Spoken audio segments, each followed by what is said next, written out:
Sir, जो बुंदेलखंड का नहीं वो किसी काम का नहीं। ये 3 साल में बुंदेलखंड राज बनवाने का वादा हम बुंदेलियों से किया गया था। 10 साल हो गए, अभी तक इनकी कान पे जूं तक नहीं रही। डिफेंस कॉरिडोर की जो आप बात कर रहे हैं, जाइए दिखाइए, अगर एक भूमि पे एक ईंट रख गई हो अभी तक तो मैं सारी चीजें अपनी वापस ले लूंगा, मैं कार्य करना बंद कर दूंगा। मिसाइल फैक्ट्री चालू है। एक मिनट, वो सबसे पहले तो हमारा जी आप साध्वी हो, आपका हम लोग अनुसरण करते हैं। साधु संत महात्मा झूठ नहीं बोलते हैं। तो जब आपको मालूम था आपके कथन अनुसार कि मध्य प्रदेश के लोग शामिल नहीं है, तो फिर घोषणा क्यों कर गई हैं राम भगवान को साक्षी मानकर? आप क्यों झूठ बोल के हमको बरगला रही हो? बुंदेलखंड का अहम शहर झांसी और झांसी का अहम चौराहा इलाइट चौराहा, और वहीं पर लगी है ये होर्डिंग जो कौतूहल का विषय बनी हुई है। 22 जनवरी 2024 को जहां एक ओर अयोध्या में रामलला की स्थापना हुई, वहीं यहाँ झांसी में बुंदेलखंड निर्माण मोर्चा के अध्यक्ष जी ने राम का ही सहारा लेके ये होर्डिंग, राम के नाम का सहारा लेके होर्डिंग लगवाई है और झांसी की जनता से यह आह्वान किया है कि जिन लोगों ने झूठे वादे किए थे बुंदेलखंड राज्य बनवाने के लिए, उनको इस बार चुनाव में हराया जाए। आखिर क्या है ये सारा मामला, आइए चल के बात करते हैं बुंदेलखंड मुक्ति मोर्चा के अध्यक्ष भानु साहे जी से। नमस्कार सर, स्वागत है आपका बुंदेलखंड कनेक्शन में। बहुत बहुत क्या है सर ये होर्डिंग, आपने अभी होर्डिंग लाइट पर जो लगवाई है? अभी हमने देखी नहीं है, लेकिन हमें ऐसी जानकारी मिली है कि वो होर्डिंग लग गई जी। ये होर्डिंग हम लोग कई और जगह भी लगवाने का प्रयास कर रहे हैं। ये 3 साल में बुंदेलखंड राज बनवाने का वादा हम बुंदेलियों से किया गया था। 10 साल हो गए, अभी तक इनकी कान पे जूं तक नहीं रहेगी। इलेक्शन के ही समय क्यों सर? ये जब उमा भारती ने 2014 में घोषणा की थी कि 3 साल के भीतर बनवा देंगे, और 1.5 साल गुजर गया था, उसके बाद से हम लोग लगातार 80 बार पुतले फूंक चुके। तो आखिर इलेक्शन का समय कैसे आप कह सकते हैं? ये उमा भारती ने जब वो सांसद बन चुकी उसके 2.5-3 साल बाद उन्होंने एक प्रेस कॉन्फ्रेंस की जिसमें इत्तेफाक से मैं भी था। उन्होंने कहा यूपी, एक्चुअली बुंदेलखंड यूपी के कुछ जिले और एमपी के कुछ जिले, लेकिन एमपी में कुछ अलग सुविधाएं हैं, यूपी में कुछ अलग सुविधाएं हैं। उसको लेकर यूपी और एमपी के लोग आपस में नहीं आ रहे हैं, ऐसा उनका कहना है। इस पर आपका क्या कहना है? सबसे पहले तो हमारा जी आप साध्वी हो, आपका हम लोग अनुसरण करते हैं। साधु संत महात्मा झूठ नहीं बोलते हैं। तो जब आपको मालूम था आपके कथन अनुसार कि मध्य प्रदेश के लोग शामिल नहीं है, तो फिर घोषणा क्यों कर गई हैं राम भगवान को साक्षी मानकर? नंबर 1। नंबर 2, आप खुद विट्ठल भाई पटेल नंबर 2, मानवेंद्र सिंह नंबर 3, कुसमुड़िया जी नंबर 4, बेबी राजा, अभी जो नायक जी मर गए, ऐसे बहुत सारे लोग, शंकर भैया, ये सब मध्य प्रदेश के थे जो बुंदेलखंड का राज आंदोलन शुरू हुआ था। और अभी भी मध्य प्रदेश की जितने भी जिले में जिला अधिवक्ता संघ है, सबने लिख दिया प्रधानमंत्री जी को, सारे जिला अधिवक्ता संघ है। आप क्यों झूठ बोल के हमको बरगला रही हो? सिर्फ इसलिए बरगला रही हो कि मोदी जी आपको धता दिखा के बैठ गए, वो आपकी बात सुनने को तैयार नहीं है। चलिए मान लिया उमा भारती से आपकी नाराजगी थी, लेकिन उसमें तो पूरे बुंदेलखंड के नेताओं के नाम है। सबको हराकर जनता से अपील किया आपने कि सबको इस बार हराए, ऐसा क्यों? सर, जो बुंदेलखंड का नहीं वो किसी काम का नहीं। एक पुष्पेंद्र सिंह चंदेल जी हैं जिन्होंने 8 बार लोकसभा में बात उठाई, वो भी भाजपा के हैं, वो 2 बार प्राइवेट मेंबर बिल लेके आए। आखिर जो अन्य सांसद हैं उनके मुंह में क्यों दही जमा रहा? उनका खून क्यों पतला हो गया? उनको अपने पूर्वजों की शौर्य गाथाएं क्यों नहीं नजर आई? अनुराग शर्मा जी से आपने बात की? हमारे जो क्षेत्रीय, हमारे जो लोकल सांसद हैं झांसी के, 1970 के दशक में उनके पिताजी ने झंडा उठाया था बुंदेलखंड राज निर्माण का, और 3 लाख सदस्य बना के उन्होंने जन जागरण शुरू किया था, बुंदेलखंड एकीकरण समिति बना के। आज भी हमारे सांसद जी उस बुंदेलखंड एकीकरण समिति के अध्यक्ष हैं।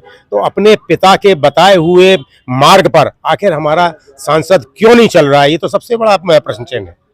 ऐसी क्या बात हो गई कि पिता चाहते थे बुंदेलखंड बन जाए और लड़का चुप रहे? ये तो संभव ही नहीं है ना, ये समझ में भी नहीं आता है। क्यों चुप रहे आप? आपके पास ईश्वर की कृपा से वो सारी चीजें हैं जो दूसरों के पास नहीं है। आप साधन संपन्न हो, आप ताकतवर हो, उसके बाद आपको तो और गर्मजोशी से बुंदेलखंड की बात उठाना चाहिए थी, नहीं उठाई ना। अब देखिए कहीं ना कहीं बुंदेलखंड में विकास तो हो ही रहा है। डिफेंस कॉरिडोर आया, झांसी स्मार्ट सिटी में आ गई, अभी बीड़ा भी आ गया। बीड़ा से कहीं ना कहीं जो मजदूरों का पहले पलायन होता था वो तो रुकेगा ही। सर, डिफेंस कॉरिडोर की जो आप बात कर रहे हैं, जाइए दिखाइए, अगर एक भूमि पे एक ईंट रख गई हो अभी तक तो मैं सारी चीजें अपनी वापस ले लूंगा, मैं कार्य करना बंद कर दूंगा। मिसाइल फैक्ट्री चालू है। एक मिनट, वो सारे के सारे या तो कानपुर जा रहे हैं, या गोरखपुर जा रहे हैं या बनारस जा रहे हैं। जहाँ तक बीडा वाली बात आप कह रहे हैं, बीडा में अनेक ऐसे भूखंड हैं जिसमें विवाद सुप्रीम कोर्ट में पेंडिंग है। तो जब विवाद सुप्रीम कोर्ट में पेंडिंग है तो आप फिर परचेज कैसे कर सकते हैं उस ज़मीन को? आप जब परचेज ही नहीं कर पाओगे बीच की ज़मीन को तो निर्माण कहाँ से कर लोगे आप?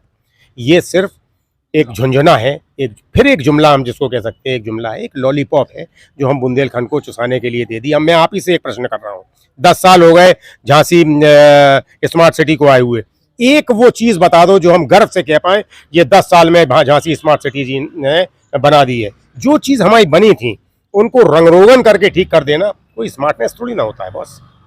ये तो हर सरकार को जिनको हम चुनते हैं, यहाँ तक कि नगर निगम को के पार्षदों को हम चुनते हैं तो ये कार्य तो वो भी कराते रहते हैं।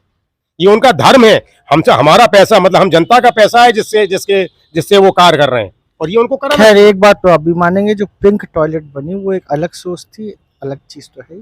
ऐसी और भी कुछ देखिए फिर आपको बता देना सर। अब अगर आप पिंक टॉयलेट की अगर आप बात करें तो पहले चले आइए सर, तो भामा एटॉमिक सेंटर भी बना, भागड़ा नंबर दंगल बांध भी बना, झांसी में 73 में मेडिकल कॉलेज बन गया था। तो ये तो होता रहता है ना सर, जब सरकार आई है तो कोई झक मारने को थोड़ी ना आई है। चलिए अब ये बताइए, आम जनता को आप ये बात बताइए अपनी कि अगर बुंदेलखंड अलग राज्य होता है तो आम जनता को इससे क्या लाभ होने वाला है? सर मुख्यमंत्री से लेके संतरी तक हम बुंदेलियों का होगा, पीसीएस से लेके लेखपाल तक हम बुंदेलखंड के होंगे। और जैसा उत्तराखंड में हुआ था कि 15 साल तक उन्होंने उत्तराखंड के बाहर किसी की भी नियुक्ति नहीं होने दी थी, तो हमारे बुंदेलखंड में एक भी हमारा भाई, हमारा बच्चा, हमारा भतीजा बेरोजगार नहीं रहेगा, सबके हाथ में कार्य होगा। नंबर 1। नंबर 2, जितनी बिजली हमको चाहिए उससे ज़्यादा बिजली अभी भी बुंदेलखंड में बन रही है। 24 घंटे विद्युत आपूर्ति, हाँ, आधे से कम दामों पर हम देंगे। 64 बांध यहाँ बने हैं, 9 बांध बने यहाँ बनना शेष है। कोई भूखंड ऐसा नहीं है, कोई भूखंड ऐसा नहीं है जो 64 बांध इतनी छोटी जगह बने हों। लेकिन फिर भी हम प्यासे हैं और ऊपर देखते हैं कब पानी बरसे, कब किसी बोए, क्योंकि उचित प्रबंधन नहीं है। हमको दोहन हमारी बुंदेलखंड की बदहाली का, बेहाली का, गरीबी का ये सिर्फ मजाक उड़ाने का कार्य करते हैं। ये सिर्फ दिखाते हैं कि हम बुंदेलखंड के लिए ये कर रहे हैं, हम बुंदेलखंड के लिए ये कर रहे हैं। ना इनने कुछ किया था ना कर रहे हैं। ये 500 बेड वाली बात जो हमारे आदरणीय सांसद जी कह रहे हैं, ये तो कब से बनना शुरू हो गया था, ये तो कब से बनना शुरू हो गया था। सिपरी का ओवरब्रिज ये तो कब से बनना शुरू हो गया था। अब आप आओ और कैची काट के चले जाओ देख आओ आप एरच में जो इनके बड़े बड़े मंत्री हैं और जो विधायक हैं वो पनडुब्बी डालकर अवैध खनन कर रहे हैं। अमित शाह जी आओ खुद देख जाओ अपने लोगों को कि अवैध खनन हो रहा है तो कैसा हो रहा है, आपकी आंखें खुद शर्म से झुक जाएंगी। इसके अलावा जितने पर्यटन क्षेत्र हमारे पास है, जब हम दिल्ली की तरफ से आते हैं सबसे पहले सोनागिर में 108 बात आपने पर्यटन की अभी यहाँ बुंदेलखंड विकास पर्यटन का उन्होंने 7 जिलों में जाके कार्य किया है जी। तो कहीं ना कहीं पर्यटन पे काम तो हो ही रहा है। अब सिर्फ इतना ही कर रहे हैं वो पर्यटन के नाम पे। झांसी की रानी झांसी की थी, ये सबको मालूम है। आला उदल वहाँ के थे, महोबा के, सबको मालूम है। वाटर स्पोर्ट्स चालू कर दिया उन्होंने, वाटर स्पोर्ट्स उन्होंने चालू किया है। अब वाटर स्पोर्ट अगर चालू कर दिया तो एक छोटी सी उपलब्धि को आप उपलब्धि तो ही ना मान सकते हो। एक वाटर स्पोर्ट अगर शुरू हो गया तो फिर मैं वही कह रहा हूँ, ये फिर उन लोगों के लिए चालू किया गया है जिनको आपने साधन संपन्न बना रखा है। उस ठेले वाले के लिए क्या कर दिया आपने, उस मजदूर के लिए क्या कर दिया आपने, उस व्यक्ति के लिए क्या कर दिया जो शाम को जिसके चूल्हा जलाने के लिए वो जुगत करता है, उसके लिए क्या कर दिया आपने। ये तो पैसे वालों के लिए कार्य कर रहे हो आप जो भी कर रहे हो। तो मान्यवर, इन जुमलों से, इन सारी चीज़ों से हम लोगों को बख्श दो। हमें तुमसे धेला नहीं चाहिए, बुंदेलखंड बना दो, हम अपना खुद का विकास कर लेंगे। हमें किसी चीज़ की आवश्यकता नहीं है। हमारे पास पूरा इंफ्रास्ट्रक्चर है, पूरा खनिज है, पूरी विद्युत है, पूरा पानी है, पूरी कृषि है। मेडिकल कॉलेज में आधे से कम चिकित्सक हैं। हमारे योगी जी ने बुंदेलखंड विकास बोर्ड बनाया, 3 साल चलाया, वो भी परामर्शदात्री था, सिर्फ परामर्श दो, और 3 साल के बाद वो अभी रिन्यू नहीं हुआ है। सब लोग छलने को लगे हुए हैं, सब सिर्फ ठगा जा रहा है हमको। फिर भी यूपी में सब चंगा है, हम भी कहते हैं हाँ सब गंगा है। क्या बेकार की बातें हैं सर, ये बुंदेलखंड है, हमारी शौर्य गाथाएं हैं, ना हम छलने वाले हैं ना हम डरने वाले हैं। तो ये थे हमारे साथ भानु सहाय जी। देखते हैं बुंदेलखंड राज कब तक बनता है, बनेगा कि नहीं बनेगा। नमस्कार, मैं वैभव सिंह और आप देख रहे थे बुंदेलखंड कनेक्शन।